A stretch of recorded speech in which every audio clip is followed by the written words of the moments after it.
বাংলাদেশের ইতিহাসে কিছু নাম চিরকাল অম্লান, তেমনি এক নাম জিয়াউর রহমান। একজন সাহসী মুক্তিযোদ্ধা, একজন সেনা কর্মকর্তা এবং পরবর্তীতে দেশের রাষ্ট্রপতি। আজ আমরা জানব তার জীবনের সত্য গল্প, জন্ম থেকে মৃত্যু পর্যন্ত। 1936 সালের 19 জানুয়ারি বগুড়া জেলার বাগবাড়ি গ্রামে জন্মগ্রহণ করেন জিয়াউর রহমান।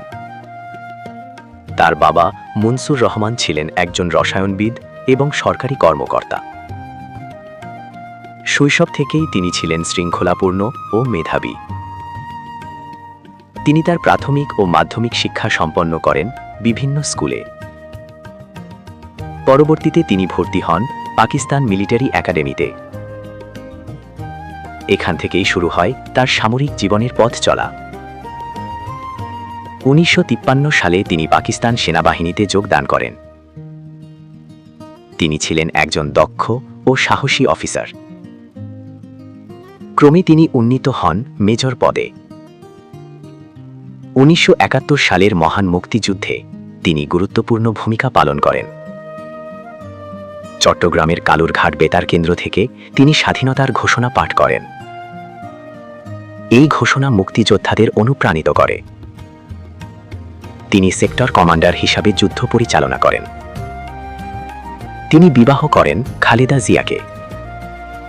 তাদের 2 সন্তান, তারিক রহমান এবং আরাফাত রহমান কুকু। তার পরিবারও পরবর্তীতে দেশের রাজনীতিতে গুরুত্বপূর্ণ ভূমিকা রাখে। 1977 সালে তিনি বাংলাদেশের রাষ্ট্রপতি হন। তিনি প্রতিষ্ঠা করেন বাংলাদেশ ন্যাশনালিস্ট পার্টি।